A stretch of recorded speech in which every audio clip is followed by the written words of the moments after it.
Chanson Innocente 2 by E. Cummings. Hist, whist, little ghost things, tiptoe, twinkle-toe, little twitchy witches and tingling goblins, hob a nob, little hoppy happy toads and tweeds, little itchy mousies, with scuttling eyes, rustle and run, and hide, whisk, look out for the old woman with the wart on her nose, what she'll do to yer, nobody knows, for she knows the devil, ouch, the devil, ouch, the devil, ah, the great, green, dancing, devil, wee. About this poem. Chanson Innocente 2 appears in E. Cummings' first collection, Tulips and Chimneys. The poem is the second in a suite of 4 poems titled Chanson Innocente, or Innocent Songs in English. In When Syntax Leads a Rondo with a Paintbrush, the Aesthetics of E. Cummings' In Just Revisited, published in Spring, the Journal of the E. Cummings Society, number 18, R.A. Buck, professor of English at Eastern Illinois University, writes that the poem celebrates country folk superstitions of All Hallows Eve, or All Souls Day, when witches and tingling goblins, little ghost things, and other spirits of the dead make their appearance. The poem is written as a child feels in the midst of these ideas, stories, and legends of old age, death, and the supernatural. Much of the diction is in child language. Little creatures from another world are scuttling, running, and hiding, creatures that are strange and fearful to a child, yet also described as childlike in character. Cummings never lets us feel too sad about death. The suggestion is that we should do as children do, feel old age and death in our midst for only a brief moment, and then go back to playing. Cummings reaffirms the joy of life that is always in process, and even imagines the spirits of the dead continuing this fun, the way a child might imagine it. For, after all, it is a green, innocent devil that is depicted dancing.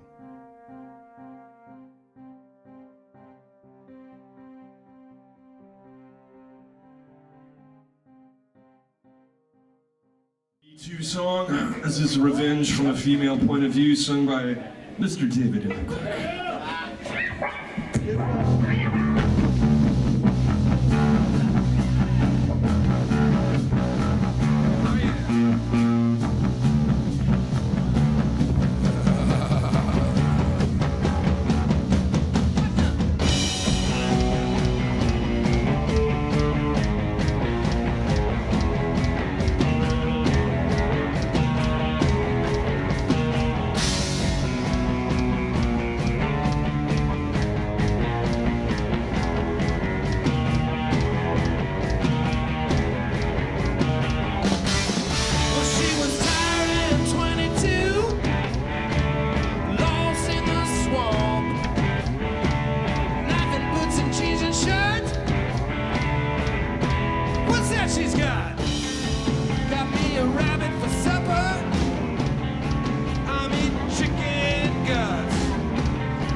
Say run from the voodoo house.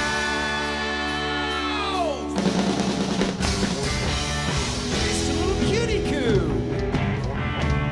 all across the bayou.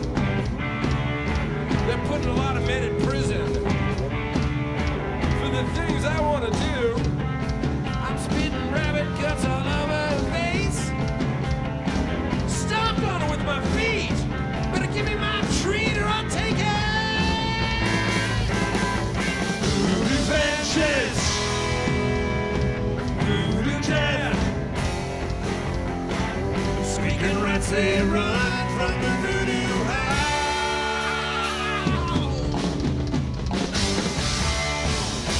Cooked a little brown rice. Add a little water. Stirred in some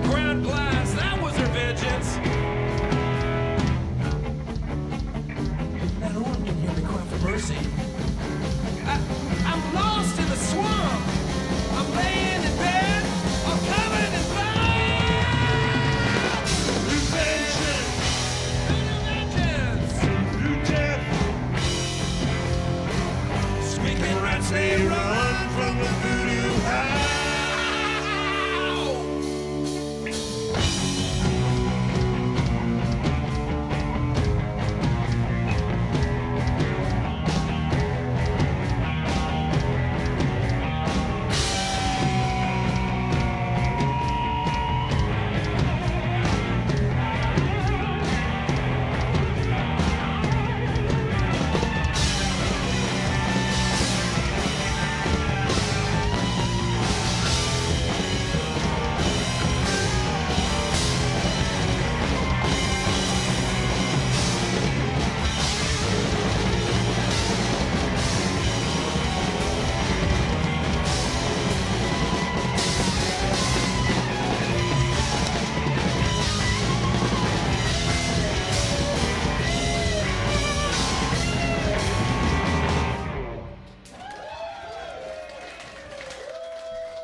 Welcome to Song Arc. This is a series that Chris and I have been doing where we take a number of songs and we find out the commonality of them, and we'll do little snippets and play them for you and kind of point out what makes them stand out to us.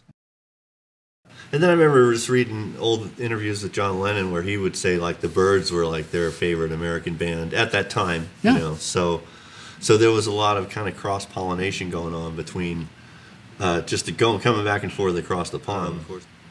Listen to her heart. Listen to her heart. I didn't want to trick you. I know. I did. Yeah. But and so we thought with that one because the Byrds one is the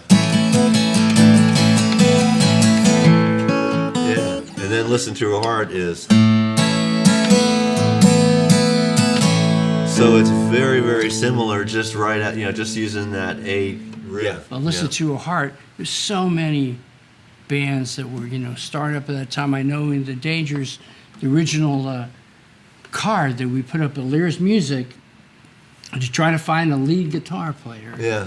And John Hickman, found it on the wall, and it said we were looking for, someone to play in a band that did original music, but were related to bands like The Clash, Costello, maybe a couple other things. And this is Tom Petty, and then at the bottom it says mostly Tom Petty. The American feel of what this maybe new wave was going to kind of bounce like a satellite in a way, but what was going to be left was still songcraft. So. And again, is just kind of this classic rock piece where keyboards counted. That they later on in one of the songs we pick when we get towards Costello is how important Steve Naive is in the whole story, and you see them live. Yeah. And just as a four-piece, they're like this manic band, and it's all this sound that comes pouring out. Yeah. A lot of it is because of that keyboard, and that guy was so incredibly good. Yeah. So, which actually brings us to number 3 in this arc. This is going to be, I think, what would we do, like a 5-part series or 5-part thing on this series. Okay. So we wanted to kind of. Okay. So So the third song is it's Radio Radio. Radio Radio. Okay. And- We were just talking about Elvis Costello. Yeah.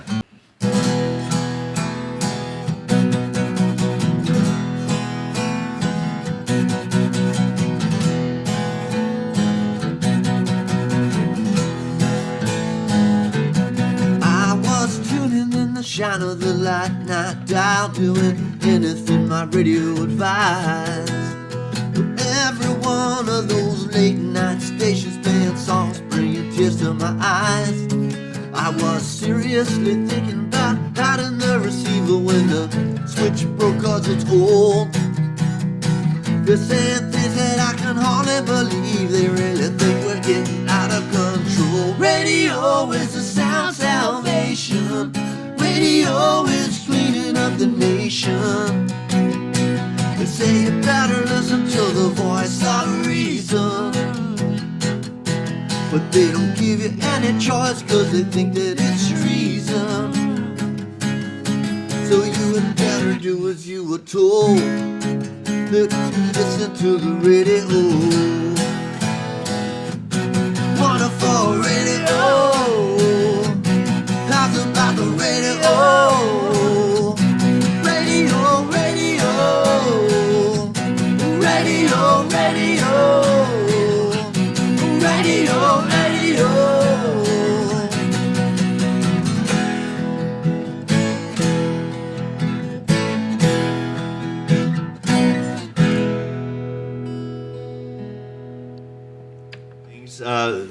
Radio came out, I think, 5 or 6 months before Tom Petty's "Listen to Your Heart," and they were working on "Listen to Your Heart," and they heard the ending of Radio, and they thought, "Aha! Well, he did it. Let's go ahead and do something like that." Which, Dun, dun, dun, yeah. dun.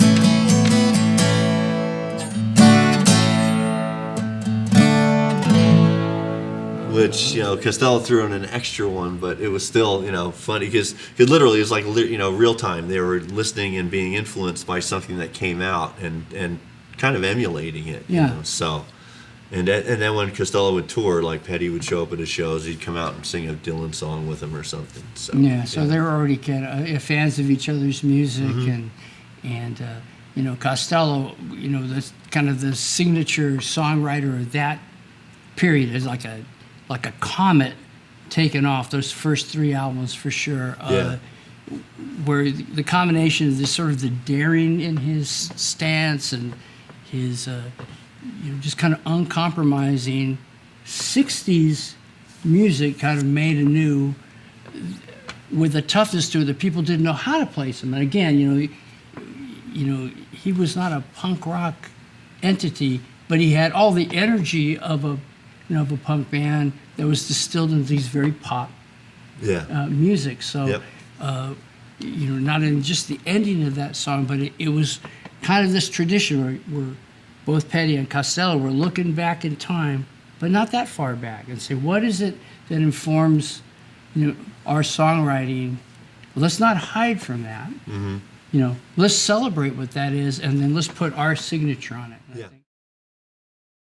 Very closely affiliated with Elvis Costello is Nick Lowe, and Nick Lowe wrote this song. Oh yeah, and he does a really cool version of it, but it was Elvis Costello and the Attractions that did the definitive version of it. Peace, Love, and Understanding. And if you listen to the original Nick Lowe's original version with Brinsley Schwartz, again, this is the kind of the pub rock era, and it's almost kind of country-ish, and it's more tongue-in-cheek, of which Nick Lowe would be. Yes. He's very funny. Yep. And so it's, they kind of catch you. What's so funny about Peace, Love, and Understanding? Costello takes it as something serious.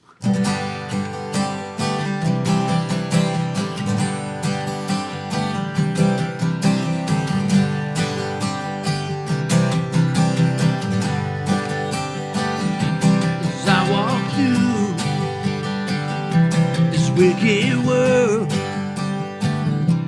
searching for light in the darkness of the sanity, as myself is so hopeless, is the only pain and hatred and misery. And then each time I feel like this inside, just makes me want to know what's so funny about peace, love, and understanding.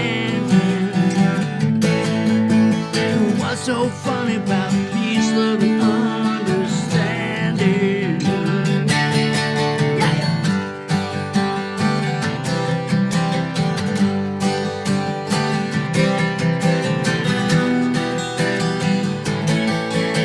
So, whoever the strong and who are the trusted,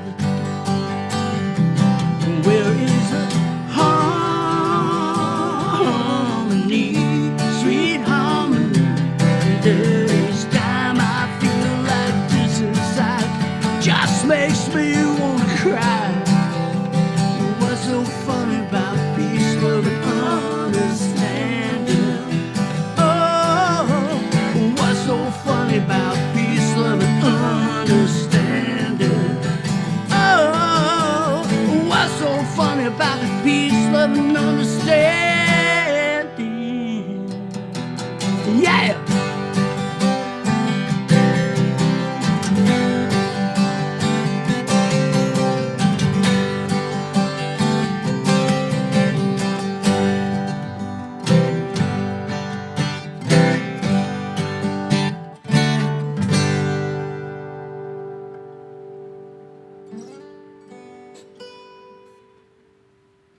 What was undeniable was the authenticity of the anger, or that there had to be something more meaningful in music, and then people were striving in so many different ways that it just, all those things all hit at once, and you know, people had trouble kind of naming it. Well, that's new wave, and that's punk, and that's this and this, that. Yeah. But you know, ska music was in there. All these things were there, but essentially everyone wanted to push forward. Yeah. And that's what I really enjoyed about that too. Yeah, and it's like between disco and then just a lot of the corporate type yacht rock stuff. You know, it kind of gotten to a point where it was very self-important. You know, and like you said, it was taken to be something that was better than it actually probably was. You know, so that's basically how punk and new wave and all this stuff kind of started. Well, I was just shocked. So. I mean, even at that time, I was shocked that it made any inroads. You know,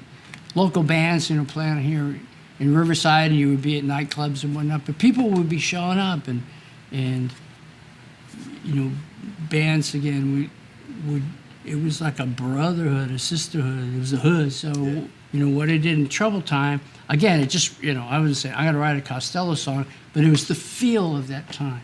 So you know, here's these years later, and you know, and all of us are still around, still playing music, and still doing vital things. So we owe a lot to Feel a Whole Lot Better. We owe a lot to Tom Petty and to Costello and to Nick Lowe. Yeah. All those things were those people who celebrated the music that they loved, and you know, we get to hand that off too. Yeah.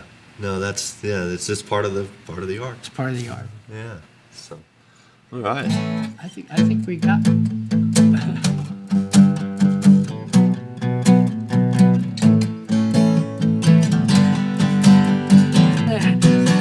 But you could be the bad girl playing in the underground, smoking 50 cigarettes a day.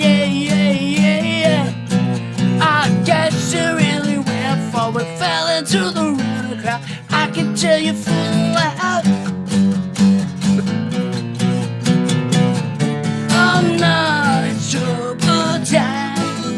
Oh no, it's trouble times. Oh no, it's trouble time. Oh no, it's trouble time. Oh.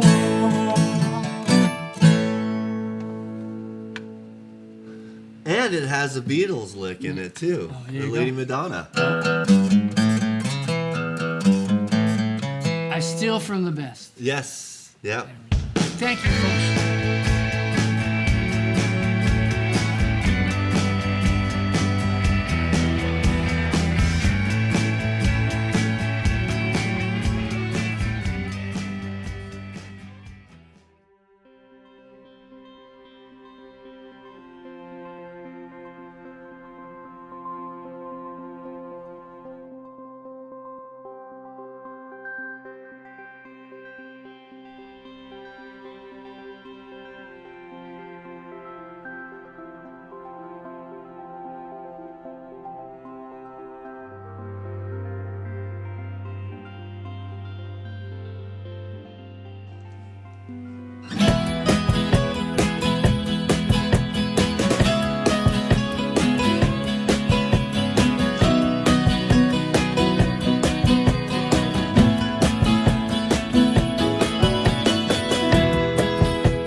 New music from the Dangers on the way. Don't cry.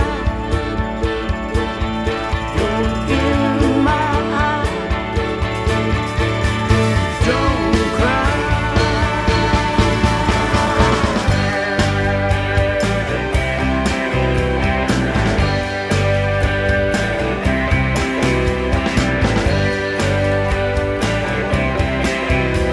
And every clock is turning its face. 7:30 will start Friday's buzzing with The Green Hornets.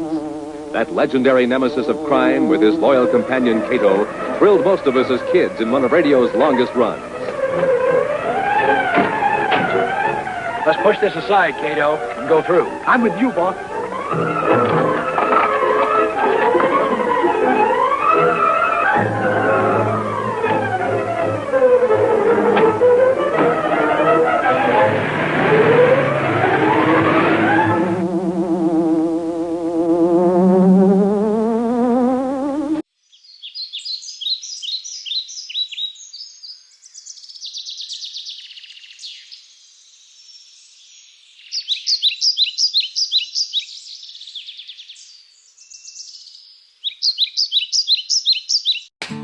You ready?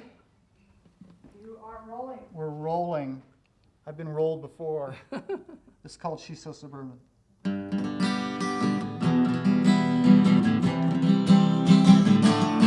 Well, she's so